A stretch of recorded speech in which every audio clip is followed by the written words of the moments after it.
back again, and I still have absolutely no clue what I'm doing. Seriously, I wish I could tell you I have a handle on this YouTube thing, but God, my first video makes me sad. Video number 2, people, let's do it. Let's get in there. We're doing it better this time. We got this. I got a better handle on this now. I am not on the verge of a mental breakdown.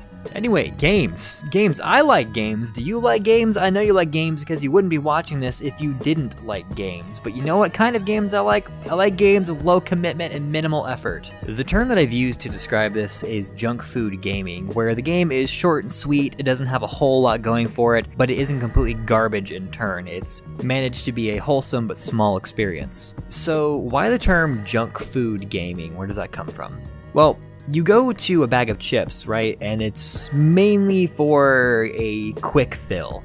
It's not wholesome, it's not really for sustenance, it's a quick in and out experience that's appealing to the senses. However, when I do get a craving for a game like this, I mainly find them in like the early PS2 shooter genre. The game we're talking about today fits this bill so perfectly. Fun fact, in between this recording session and the last one, I got sick, so now I get to do the rest of this video sounding like shit. I chose Legendary for today's topic for many reasons, mainly because it's a very easy, simplistic, straightforward game and a great target for a newbie like me. Legendary isn't exactly what I would call a good game. It's not a bad game either, it's just neat, I guess is the word I could use to describe it. It was developed by a company called Spark Unlimited, which if you don't recognize them, that's perfectly okay. They've contributed nothing to the gaming world and they died out in 2015, so don't really matter much now, does it? Now, before I begin this review, I want to make one thing very clear.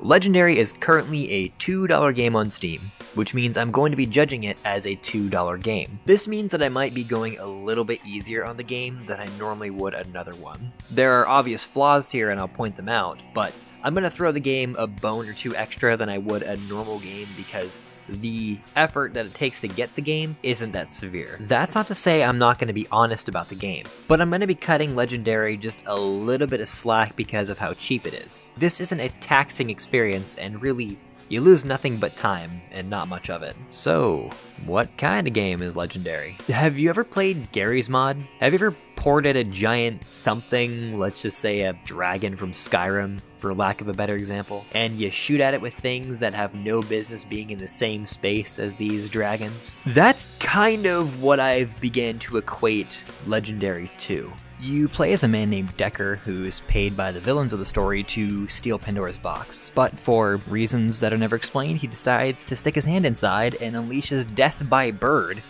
onto the entire metropolitan area. It's storytelling like this that kind of just gets me. I don't know why he decided to stick his hand in the strange box, but he just kinda did.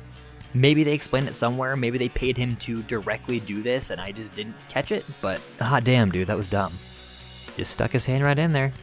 Look at him go! I would have been more satisfied if it just opened, like it was like a timed thing, or the stars aligned and he just happened to be there, or they set him up and they forced his hand in there as like a guinea pig, just anything other than dude sticks his hand in because he's dumb. I will say that much to the game's credit, it does say that the character regrets what he did and that he is pushing so hard and fighting through all of this because he regrets doing this and because he wants to set it right. So I do appreciate that, at the very least. When I had started scripting, I actually wasn't all the way through the story of the game, but I was entirely under the impression that the game was going to be a one-shot thing, so I was cutting the story a lot of slack and just kind of saying, well, it's an in-and-out one-shot experience, it's nothing too crazy, but spoiler alert, and I won't give you the exact details, but the game does end on a cliffhanger, so they did all this with the intention of having sequels.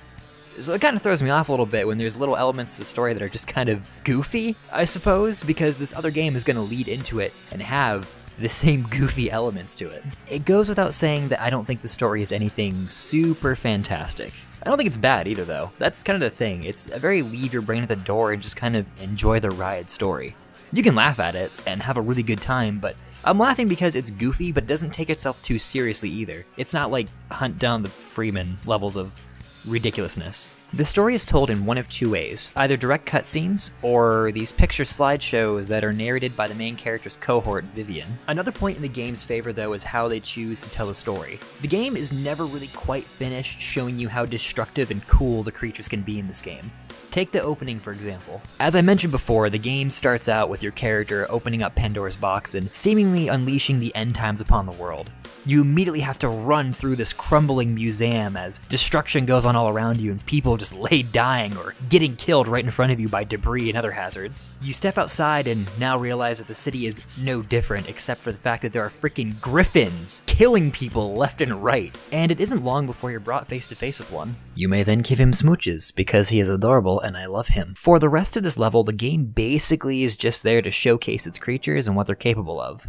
Which is fun to see, because it's presented in like a horror-y kind of way. And don't get me wrong, I would never classify this game as a horror game. It's more like a sci-fi thriller, I guess. So, what are we looking for again?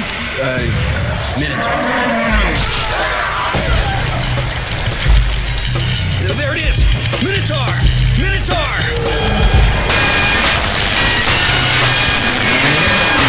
It's all incredibly neat though, because you don't normally see mythological creatures shown in a horror-y light. I mean, honestly, when's the last time you saw a griffin being portrayed this way? Just leaving bodies in its feathery wake. And that's sort of the big theme here, is just wreckage. All of these creatures just destroying and killing everything. Though it surprises me, because in this universe it seems like every human being is made out of fucking adamantium. Though I will say the whole walk with a human NPC for a bit and then have them or a group of them just get brutally killed in front of you thing happens a lot. I am all in favor for this trope being used in games. It's a really nice way of showing you that the enemies in the game are a threat by just having you watch them massacre the people around you. But the game never stops doing this. Every friendly human NPC, every single one, is a giant wet paper bag. They can withstand very little damage and are always there to just serve as monster food. I wouldn't even be as annoyed with this if there weren't parts of the game where they have you go completely out of your way to open up paths for soldiers only to have them die literally 2 minutes later. The very moment a werewolf makes contact with one of the soldiers, it will instantly enter a death animation and they'll just kill them. It's pathetic. Deckard, you do see that werewolf behind the barrier, right? Just don't let it kill me, huh?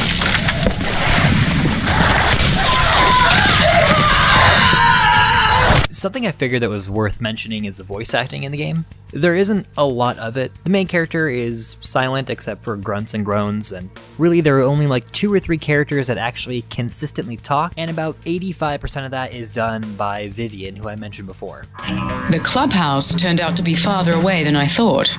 Lexington ferried us and Pandora's box across the Atlantic Ocean. Faye Masterson, who is Vivian's voice actress, has an IMDb, so out of curiosity I went and dug through it. She doesn't have a ton of video game roles, so I was a little thrown off by seeing that things like Eyes Wide Shut and the 50 Shades series, you know, things like that really didn't scream video game voice actress to me. Props to her though, her character pretty much is in charge of like 90% of the game's narrative. Anyway, let's talk a bit about the meat of the game, which is the combat. I'm not gonna sit here and tell you that the game is this crazy diversive shooter with tons of variety. It's not. It's your basic 2-weapon system with a projectile and a melee. Give or take, the game offers about a dozen or so weapons. However, the weapons you find later on in the game are just sort of upgraded versions of older weapons you found earlier on. The best example is the pistol you get at the beginning of the game. It serves its purpose, but later on you find a Desert Eagle that has a lot more value to it than its older counterpart. Projectiles are limited to Molotov cocktails and grenades, and your one and only melee weapon, which is pretty much useless post the first level, is just a fire axe that for some reason your character has chosen to take with them from the beginning of the game to the very end. I don't know why. There are also things in the game like rocket launchers, turrets, and flamethrowers, but they're only available in scripted sections, which was a little disappointing. Though the weapon assortment may sound a bit bleak and disappointing on paper, the game is rather short, so it isn't as limited as it sounds, and I didn't really find myself hurting for more variety as I played. It's a simple enough game, so a simple weapon variety is just to be expected. The star of the show, however, and the core mechanic of the game is the main character's infected hand thing. So when Decker was dumb enough to stick his hand in Pandora's box, it obviously speared it and transformed it into this ultimate weapon that serves as a trump card for the game's more difficult enemies. There's a little magic gauge at the bottom of your screen that not only serves as your trump card that I mentioned beforehand, but is the only way that you're able to recover health as you go. Naturally, it can only be charged from the souls of the dead creatures you've killed, and only those creatures, so human NPCs won't feed it. Now, I'm not going to say the game is difficult, but there are some sections of the game that are sort of unfair, and you are definitely going to need that health recovery. Especially with the human enemies you fight. For some reason, bullets do 10 times more damage than any monster does in the entirety of the game, boss or not. In fact, let's just drop everything for 2 seconds and talk about the human enemies. If there is anything throughout this entire experience that gives you any type of prolonged unpleasantry, it's the shootout segments. There really isn't a lot in the way of cover in this game, and the best thing this has for a cover mechanic is the crouch button, which means that you were constantly trying to dart in and out through just natural movement to try to shoot the enemies. You can't even shoot through obvious openings, and this wouldn't even bother me as much. I wouldn't even be as enraged by this if the enemies didn't have pinpoint fucking accuracy. You're free to crouch behind things all day. The enemies aren't smart enough to like swarm or move in on you. But the second you poke your head out, you're guaranteed to get shot. It's gonna happen. And bullets do so much damage, I don't understand why it takes very few to put you down. It's the same for the enemies, don't get me wrong, they go down very easily, but it's not fair because there's like 20 of them and one of you. Your honest to God best bet is to just back up and pick them away as far as humanly possible. You have projectiles and they're not smart enough to dodge them, but they're very limited. You can't just rely on them during every shootout segment. You can very much tell that this is all just padding and that the game was originally catered to just the creature shootouts and not the human ones. Thankfully, save for maybe the end of the game, there aren't too many sections that are just solely dedicated to the human NPCs.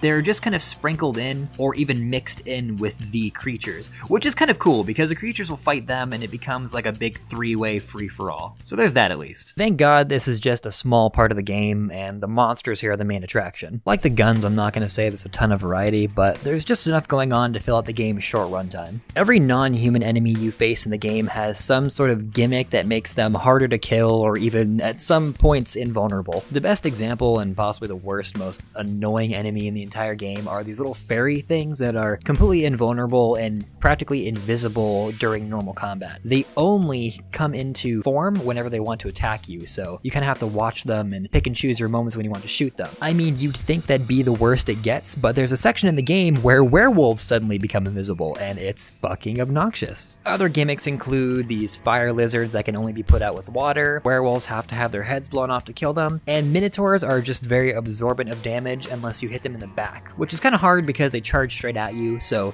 you need to force them to run into walls and kind of dizzy themselves. This is where we loop back around to the hand, because what it does is emits a pulse wave for a bit of the energy you would normally use to heal yourself. This ability will counter most, if not all, creatures in the game in one way or another. And once again, going back to my least favorite creature in the bunch, the little fairies, using this ability will immediately snap them back into form rather than waiting for them to do it themselves. And thankfully, compared to the human AI, the creatures are fairly competent and don't do anything too bad. Jesus Christ! The last thing I'm going to touch on are the boss battles. There aren't too many, but the few that are in the game are worth talking about. So, truly and honestly, there is only one actual boss battle in the game, and that's the Kraken. The rest are just mini-bosses. That would be the Alpha Werewolf, the Griffin, and the Minotaur. I say this because once you fight them, you just experience them over and over and over again as the playthrough continues. The one golden boy, though, the big Kraken you fight towards the end of the game, it's nothing challenging or complex. You just shoot these little eyeballs at the end of his tentacles. It's about as jazzed up as it gets. It's kind of a disappointing thing. You'd think with all the mythology they could work with, they would have more, but nope. The Alpha Werewolf is pretty disappointing. He's just a slightly stronger werewolf. The Minotaur, as I mentioned, is just a big bullet sponge that deals a bunch of damage. But the Griffin, oh boy, the Griffin. You only actually go toe-to-toe with one Griffin in the game, and it's a really fun boss battle. I actually kind of enjoyed myself. The rest of the time that you experience them, they're just, oh boy.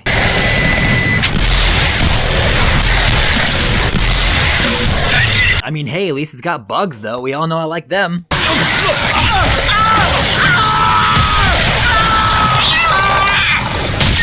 So before I end the review here, there's one thing I have to talk about because it is going to ruin many of your experiences, and it's probably worth giving you a heads up from here. If you're playing this on PC, there is a massive, massive glitch that is going to completely halt your playthrough of this game. 3/4 of the way through the very last level, there is an elevator that will take you to the ending stage. This elevator, for whatever reason, has this giant glitch where if your frame rate is too high, you will fall through the elevator and die. Now, there is a solution to this, but it is arguably more trouble than the game is actually worth. And I feel bad saying that because I only really did it and went through with repairing the game because I was reviewing it. Had I just been casually playing it, I probably wouldn't have bothered. So all you really have to do is go into the game's files and knock the game's max FPS down from 300 to 30, which looks so fucking ugly. Now, I'll leave a link in the description of how to fix this. But if you have played through the game and want to stop here or not play the game at all, solely because of this reason, I do not blame you.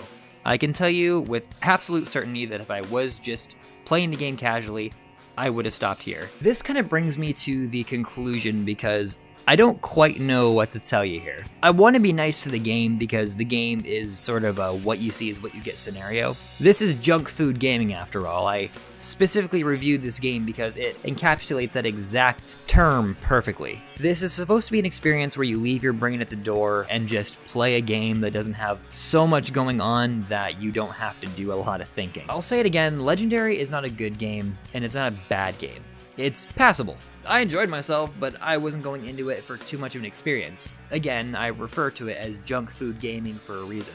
Would I recommend this game? Kind of, if it weren't for that giant glitch at the end, and if it weren't for the fact that I would have to caution you to go into the game's files and jack down the max frame rate, I probably would be a little more free to say, yeah, absolutely, come play this game. It's super cheap. However, to me, a flaw like that sort of highlights other flaws, and to me, I wouldn't just freely recommend this game for you to play it. Instead, I will tell you this. Legendary is a very cheap game. If you get this, you're losing really nothing but time, and not much of it. If you think you're gonna have a good time just shooting up some mythological creatures for 4 hours, absolutely give it a try. However, if that's not really your jam, then, well, that's just kind of it, isn't it? If this was the quality of all of the content they had put out, it's really not hard to see why Spark Unlimited failed. Because in all honesty, the whole mythological creature apocalypse theme is really interesting and something that I haven't seen done before. This company has been dead for a few years now, so I'm not gonna kick them while they're down. If you want to try this all out, if any of this has enticed you for any reason, the game is $2, sometimes even less, because it goes on sale constantly. Give it a shot, see what you think. At worst, you play it and put it down and never look at it again, and it builds dust in your Steam library. So before I go, I just wanted to give a big thanks to 2 channels. The first is Bugman, which is an entomology-based channel that allowed me to use their bug videos as stock footage. The second is Mandalore Gaming, which I know he'll never see this because I don't want to bug him more than I already have, but I asked him if he'd give me a bit of advice like a month ago, and he wrote this giant essay on what he does and was super helpful and polite. So a big thank you to both of them for helping me out. This whole YouTube thing has definitely been new territory for me. I haven't done anything quite like this, like I said in my last video. I'm kind of glad that video number 2 came out though. I was really surprised. I thought that I was going to give up at this point, but we'll see how the next one goes. The next video I already have picked out, so I will see you guys next time. Have a good one. Why do you make it so hard to edit? Yeah. You just make noise. I mean, you're cute and you sit there and you're adorable and I love you. But you just make noise and it's hard. Because I try to, yeah. Very hard. I don't like it. I'm trying to do a thing here and you just peep. Like, exactly like that. You gonna stop? No. Why not? Fair enough.